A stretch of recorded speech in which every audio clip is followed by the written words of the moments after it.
नमस्कार मित्रांनो, स्वागत आहे तुमचं आताच्या ब्रेकिंग न्यूजमध्ये. मित्रांनो, 26 जानेवारी हा दिवस महाराष्ट्रासह संपूर्ण देशामध्ये प्रजासत्ताक दिन म्हणून साजरा केला जातो.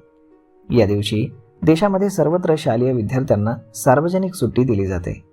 सकाळी शाळेमध्ये झेंडावंदन झाल्यानंतर विद्यार्थ्यांना सुट्टी दिली जाते. मात्र इथून पुढे शालेय विद्यार्थ्यांना ही सुट्टी मिळणार नाही. महाराष्ट्र सरकारनं प्रजासत्ताक दिनाची सुट्टी रद्द करण्याचा निर्णय घेतलाय. विद्यार्थ्यांना सुट्टी देण्याऐवजी शाळा प्रशासनानं शाळेमध्ये देशभक्तीपर कार्यक्रमांचं आयोजन करावं आणि विद्यार्थ्यांमध्ये राष्ट्रप्रेमाची भावना निर्माण करावी असे निर्देश शालेय शिक्षण विभागानं दिलेले आहेत. त्यामुळे या वर्षीपासून महाराष्ट्रामध्ये शालेय विद्यार्थ्यांना प्रजासत्ताक दिनाची सुट्टी मिळणार नाही. याऐवजी त्यांना शाळेतील विविध कार्यक्रमांना आणि स्पर्धांना उपस्थित राहावं लागणार आहे.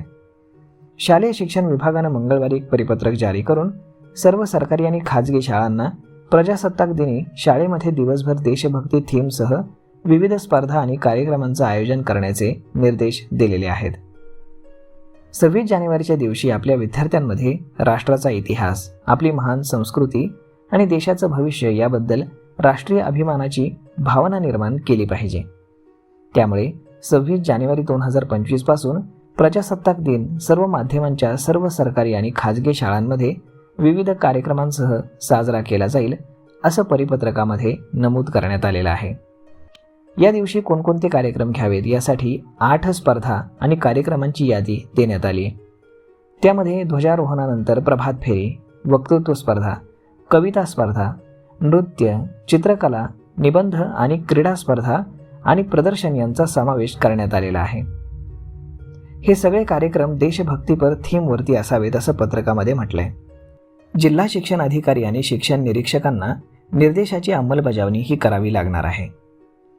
तर मग मित्रांनो, अशा पद्धतीनं महाराष्ट्रामध्ये आता प्रजासत्ताक दिनाची शालेय सुट्टी मिळणार नाहीये आणि त्या बदल्यामध्ये तुम्हाला शाळेमध्ये वेगवेगळ्या स्पर्धांना पार्टिसिपेट करावं लागणार आहे. यावरती आपलं मत काय हे तुम्ही आम्हाला कमेंट करून नक्कीच सांगा. आणि जर हा व्हिडिओ तुम्हाला आवडला असेल तर आपल्या जवळच्या मित्रमंडळींसोबत देखील हा व्हिडिओ तुम्ही शेअर करायला विसरू नका. धन्यवाद.